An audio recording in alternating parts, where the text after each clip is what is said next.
Hello बच्चों, सेठ CL की इस यूट्यूब चैनल पर आप सभी का स्वागत है।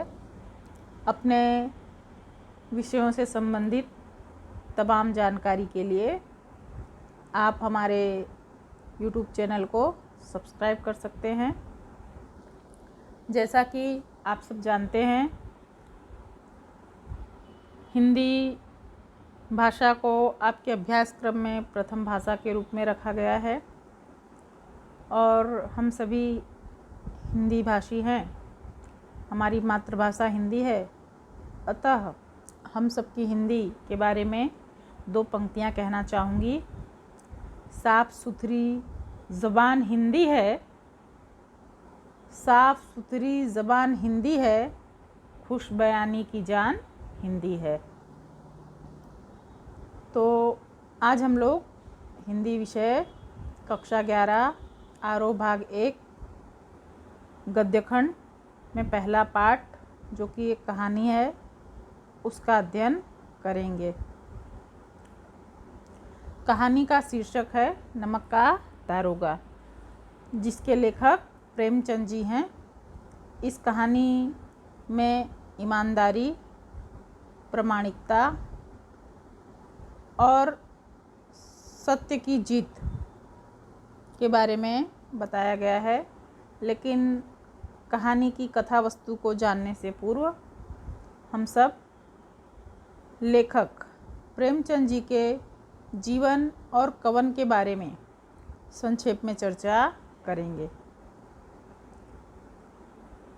प्रेमचंद जी का जन्म 31 जुलाई 1880 लम्ही, वाराणसी, उत्तर प्रदेश में हुआ था। उनकी मृत्यु 8 अक्टूबर 1936 वाराणसी, उत्तर प्रदेश में हुई। पेशे से वे एक अध्यापक, लेखक और पत्रकार रहे। हिंदी साहित्य में आधुनिक काल के जाने माने उपन्यासकार और उपन्यास सम्राट माने जाते हैं। उन्होंने कहानियों और उपन्यासों की रचना की है। उनके साहित्य का परिचय प्राप्त करने से पूर्व हम उनके जीवन पर एक नज़र डालते हैं। उनका मूल नाम धनपत राय था। उनका बचपन अभाव में बीता। उन्होंने स्कूली शिक्षा पूरी करने के बाद पारिवारिक समस्याओं के चलते बीए तक की पढ़ाई बड़ी मुश्किल से पूरी की। वे अंग्रेजी से एमए करना चाहते थे, मगर पारिवारिक जिम्मेदारियों को पूरा करने के लिए उन्हें बीच में ही नौकरी करनी पड़ी। गांधी जी के असहयोग आंदोलन में सक्रिय होने के कारण उन्होंने सरकारी नौकरी से भी त्यागपत्र दे दिया। राष्ट्रीय आंदोलन से जुड़ने के बाद भी उनका लेखन कार्य सुचारू रूप से चलता रहा। वे अपनी पत्नी शिवरानी देवी के साथ अंग्रेजों के खिलाफ आंदोलनों में हिस्सा लेते रहे। उनके जीवन का राजनीतिक संघर्ष उनकी रचनाओं में सामाजिक संघर्ष बनकर सामने आया, जिसमें जीवन का यथार्थ और आदर्श दोनों दिखाई देते हैं। और उनका निधन 1936 में हो गया था। अब हम संक्षेप में उनकी कृतियों के बारे में जानेंगे। प्रेमचंद जी का साहित्य संसार अत्यंत विस्तृत है। वे हिंदी कथा साहित्य के शिखर पुरुष माने जाते हैं और उनकी रचनाएं निम्नलिखित हैं, जिसमें सेवा सदन, प्रेमाश्रम, रंगभूमि, निर्मला, कायाकल्प, गबन, कर्मभूमि, गोदान आदि उनके विशेष उपन्यास हैं, जो हिंदी साहित्य में बहुचर्चित हैं। सोजे वतन, मानसरोवर 8 खंडों में और गुप्तधन उनके कहानी संग्रह हैं। तो करबला, संग्राम, प्रेम की देवी उनके नाटक हैं। वहीं कुछ विचार, विविध प्रसंग उनके निबंध संग्रह हैं। यदि उनकी साहित्यिक विशेषताओं का आकलन करें तो हिंदी साहित्य के इतिहास में कहानी और उपन्यास की विधा के विकास का काल विभाजन प्रेमचंद जी को ही केंद्र में रखकर किया जाता है। वस्तुतः प्रेमचंद ही पहले ऐसे रचनाकार हैं जिन्होंने कहानी और उपन्यास की विधा को कल्पना और रोमानियत के धुंधलके से निकालकर यथार्थ की ठोस जमीन पर प्रतिष्ठित किया। यथार्थ की जमीन से जुड़कर उनकी कहानी किस्सा गोई तक सीमित न रहकर पढ़ने पढ़ाने की परंपरा से भी जुड़ गई। इसमें उनकी हिंदुस्तानी भाषा अपने पूरे ठाट बाट और जातीय स्वरूप के साथ सामने आती है। उनका आरंभिक कथा साहित्य कल्पना, संयोग और रोमानियत के ताने बाने से बुना गया है, लेकिन एक कथाकार के रूप में उन्होंने लगातार विकास किया और पंच परमेश्वर जैसी कहानी तथा सेवा सदन जैसा उपन्यास सामाजिक जीवन को कहानी का आधार बनाकर प्रस्तुत करते हैं। यथार्थवाद के भीतर भी आदर्शवाद दिखाई देता है और यथार्थवाद से आलोचनात्मक यथार्थवाद तक की यात्रा प्रेमचंद जी ने की। आदर्शोन्मुख यथार्थवाद स्वयं उनकी ही गढ़ी हुई संज्ञा है। यह कहानी और उपन्यास के क्षेत्र में उनके रचनात्मक प्रयासों पर लागू होती है, जो कटु यथार्थ का चित्रण करते हुए भी समस्याओं और अंतर्विरोधों को अंततः एक आदर्शवादी और मनोवांछित समाधान तक पहुंचा देती है। सेवा सदन, प्रेमाश्रम आदि उपन्यास और पंच परमेश्वर, बड़े घर की बेटी, नमक का दारोगा आदि उनकी ऐसी ही कहानियाँ हैं। उसके बाद की रचनाओं में वे कटु यथार्थ को भी प्रस्तुत करने में किसी तरह का समझौता नहीं करते। गोदान उपन्यास, पूस की रात, कफन आदि उनकी कहानियाँ ऐसे ही उनके उदाहरण हैं। साहित्य के बारे में भी प्रेमचंद जी का कहना है कि साहित्य वह जादू की लकड़ी है जो पशुओं में, ईंट पत्थरों में, पेड़ पौधों में भी विश्व की आत्मा का दर्शन करा देती है। तो ऐसे सत्य और यथार्थ से जुड़े हुए मुंशी प्रेमचंद जी की यह कहानी नमक का दारोगा का हम लोग संक्षिप्त अध्ययन करेंगे। तत्पश्चात उसके प्रश्नों का और उत्तर का हम लोग चर्चा करेंगे। यह कहानी उस समय की है जब भारत में नमक बनाने और बेचने पर कई तरह के कर लगा दिए गए थे, जिसके कारण भ्रष्ट अधिकारियों की चांदी हो गई थी और नमक विभाग में काम करने वाले कर्मचारी दूसरे बड़े से बड़े विभागों की तुलना में अधिक ऊपरी आय कमाने लगे थे। इस कहानी के कथानायक हैं मुंशी बंसीधर, जो एक निर्धन और कर्ज में डूबे परिवार में अकेले कमाने वाले थे।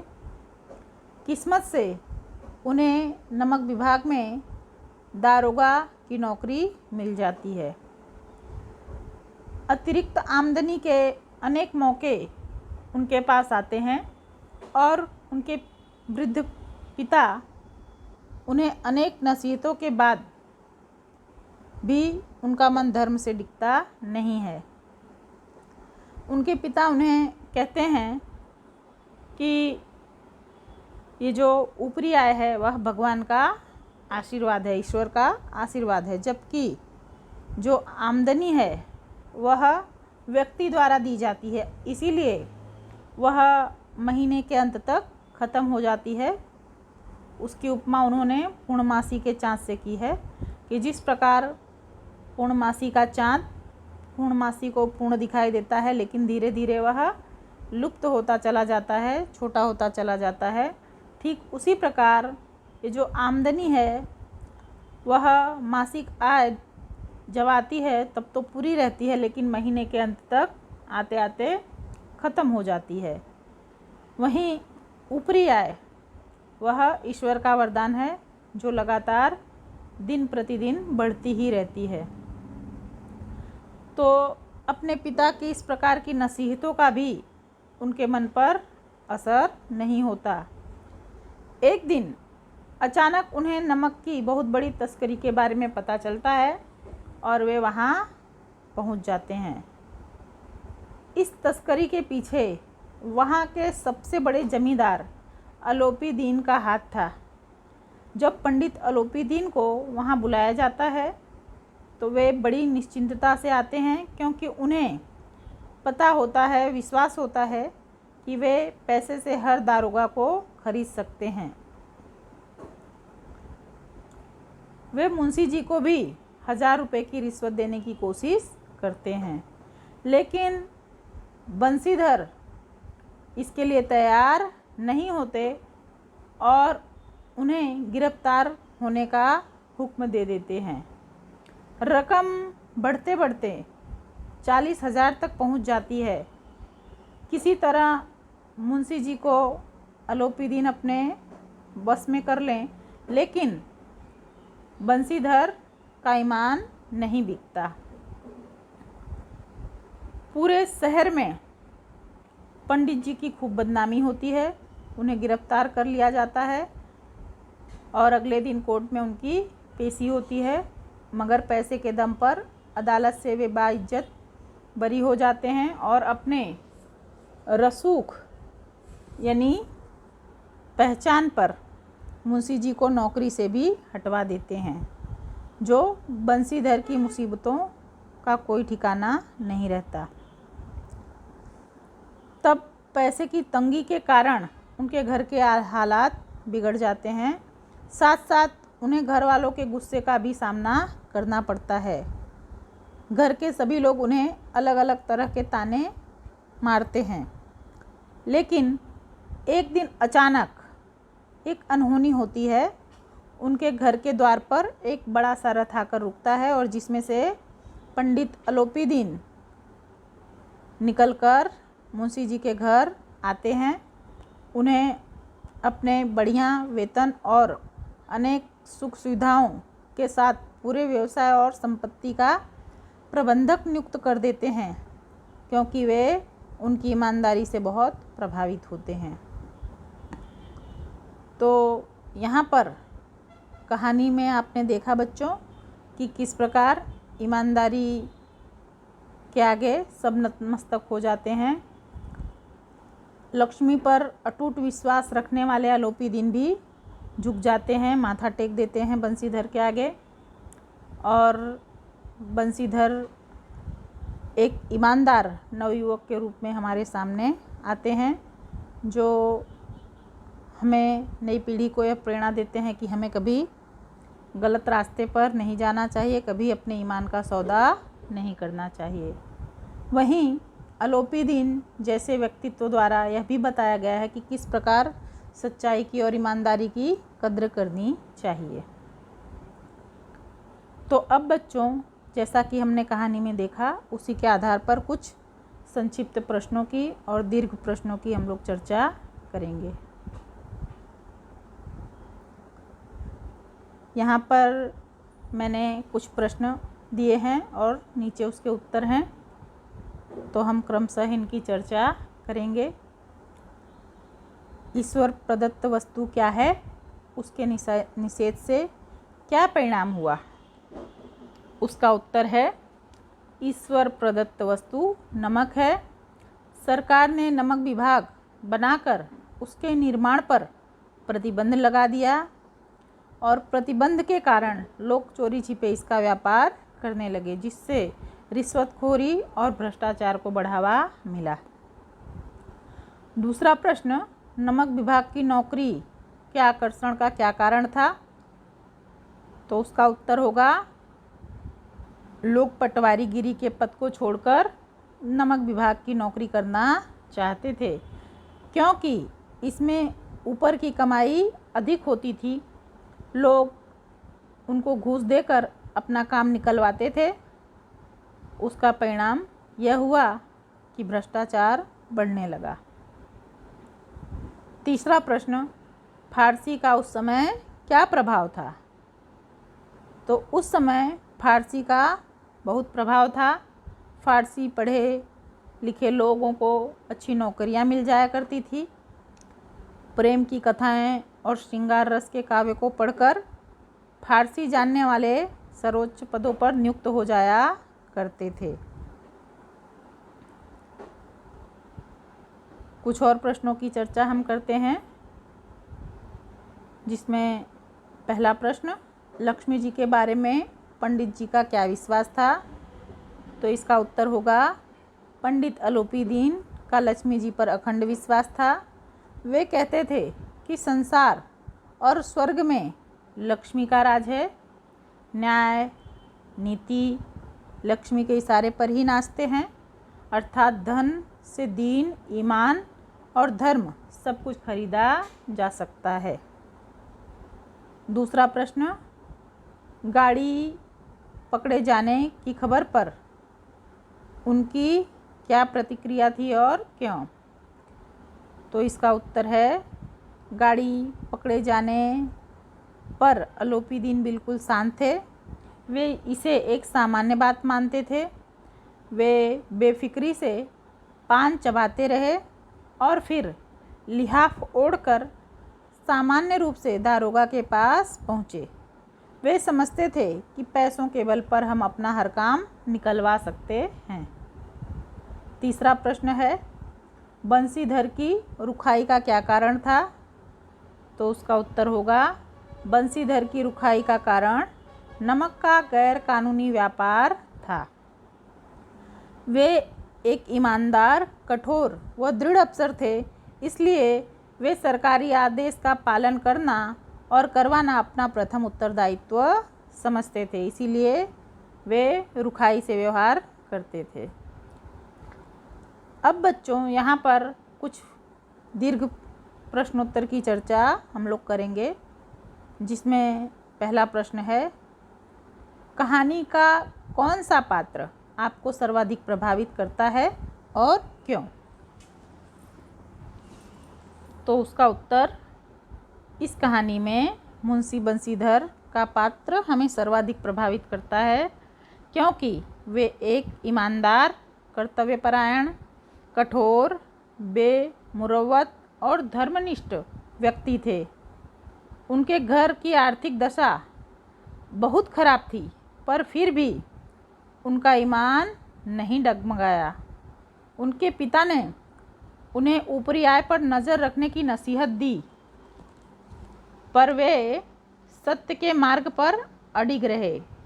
आज देश को ऐसे ही कर्मियों की ज़रूरत है, जो बिना लालच के सत्य के मार्ग पर अडिग खड़े रहें और परिणाम का बेखौफ होकर सामना कर सकें।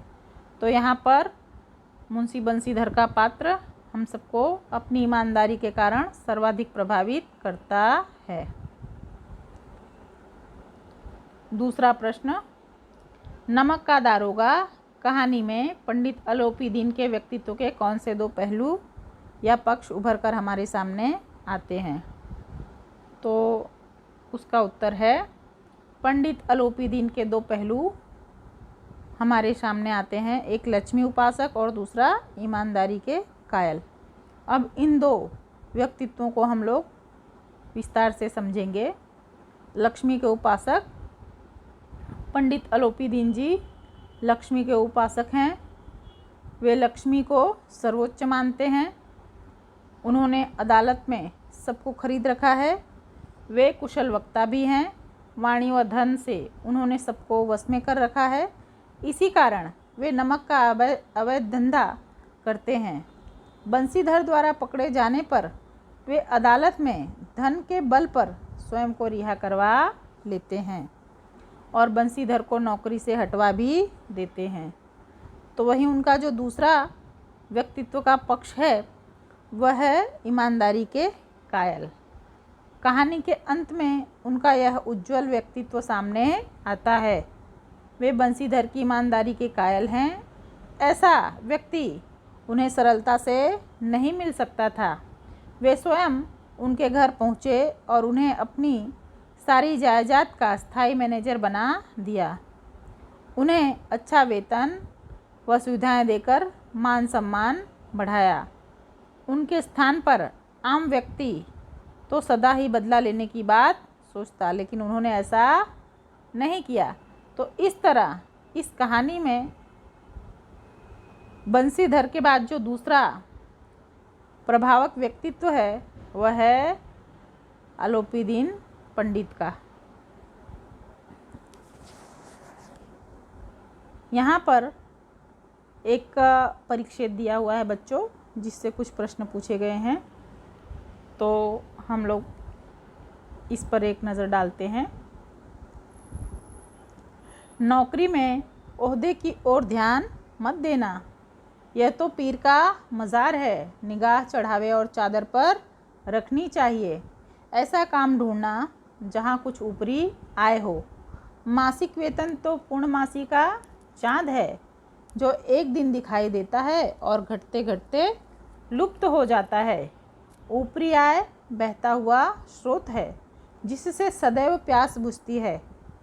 वेतन मनुष्य देता है, इसी से उसमें वृद्धि नहीं होती, लेकिन ऊपरी आमदनी ईश्वर देता है, इसी से उसकी बरकत होती है। तुम स्वयं विद्वान हो, तुम्हें क्या समझाऊं? यह उपर्युक्त उक्ति किसकी है? तो इसका उत्तर है, यह उक्ति बंसीधर के पिता वृद्ध मुंशी जी की है। मासिक वेतन को पूर्णमासी का चाँद क्यों कहा गया है? क्योंकि मासिक वेतन यह भी महीने में एक बार ही दिखाई देता है।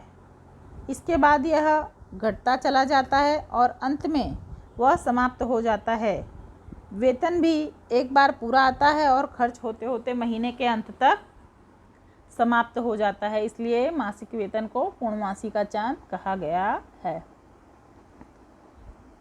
तीसरा प्रश्न है कि क्या आप एक पिता के इस वक्तव्य से सहमत हैं? तो इसका उत्तर जी नहीं। हम एक पिता के इस वक्तव्य से बिल्कुल सहमत नहीं हैं, क्योंकि पिता का कर्तव्य होता है पुत्र को सदैव सही रास्ते पर चलाना, परंतु यहाँ पिता स्वयं ही भ्रष्टाचार के रास्ते पर चलने की सलाह दे रहा है, जो सर्वथा अनुचित है।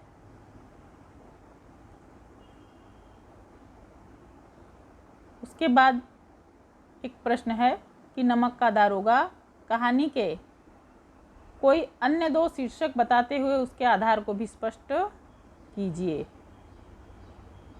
तो नमक का दारोगा कहानी के आधार पर उसके जो अन्य दो शीर्षक हो सकते हैं वो हैं धर्म की जीत या सत्य की जीत, और दूसरा कर्तव्यनिष्ठ दारोगा।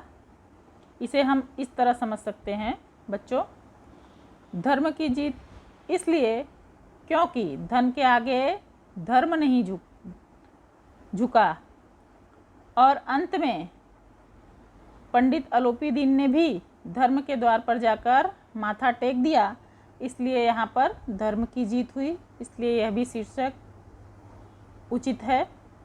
दूसरा है कर्तव्यनिष्ठ दारोगा, जिसमें बंसीधर जैसा सत्यव्रत लेने वाला युवक जो पिता के कहने और घर की दशा को देखकर भी धन के लालच में नहीं आता और उसी के ईमानदारी के चारों तरफ यह कहानी घूमती है, अतः कर्तव्यनिष्ठ दारोगा भी इसका शीर्षक हो सकता है। अब हम लोग अंतिम प्रश्न की चर्चा करते हैं पाठ के। तो प्रश्न है, कहानी के अंत में अलोपीदीन के बंसीधर को मैनेजर नियुक्त करने के पीछे क्या कारण थे? तर्क सहित समझाइए, अथवा आप इस कहानी का अंत किस प्रकार करते? तो बच्चों, इसका उत्तर इस प्रकार होगा। कहानी के अंत में आलोपी ने बंसीधर को मैनेजर नियुक्त कर दिया। इसके निम्नलिखित कारण हो सकते हैं। पहला कारण यह है कि आलोपी स्वयं भ्रष्ट था, परंतु उसे अपनी जायदाद को संभालने के लिए एक ईमानदार व्यक्ति की ज़रूरत थी, जो बंसीधर जैसा कोई व्यक्ति तो उसकी दृष्टि में योग्य नहीं था, अतः उसने बंसीधर को अपना मैनेजर नियुक्त किया। दूसरा यह कि आलोपी को आत्मग्लानि हुई, उसे ईमानदार व कर्तव्यनिष्ठ व्यक्ति की नौकरी छीनने का भी दुख हुआ। मैं इस कहानी का अंत इस प्रकार करती कि ग्लानि से भरे आलोपी बंसीधर के पास गए और बंसीधर के समक्ष ऊंचे वेतन के साथ मैनेजर पद का प्रस्ताव रखा। यह सुनकर बंसीधर ने कहा, यदि आपको अपने किए पर ग्लानि हो रही है तो अपना जुर्म अदालत में कबूल कर लीजिए। आलोपी ने बंसीधर की शर्त मान ली। अदालत ने सारी सच्चाई जानकर बंसीधर को नौकरी पर रखने का आदेश दिया। बंसीधर सेवानिवृत्ति तक ईमानदारी पूर्वक नौकरी करते रहे। सेवानिवृत्ति के उपरांत आलोपी ने बंसीधर को अपने समस्त कार्यभार के लिए मैनेजर नियुक्त कर लिया। तो यहाँ पर हमने मुंशी प्रेमचंद जी द्वारा लिखित कहानी नमक का दारोगा पढ़ी, समझी, उसके प्रश्नोत्तरों की चर्चा की और इस कहानी से यह सीख ली कि जीवन में कितने भी उतार चढ़ाव आएँ, लेकिन हमें कभी अपनी प्रामाणिकता का, ईमानदारी का सौदा नहीं करना चाहिए और सदा अपने कर्तव्य के प्रति सजाग रहते हुए आगे बढ़ना चाहिए। तो बच्चों, इसका अभ्यास आप बखूबी करें। इसी शुभकामना के साथ धन्यवाद।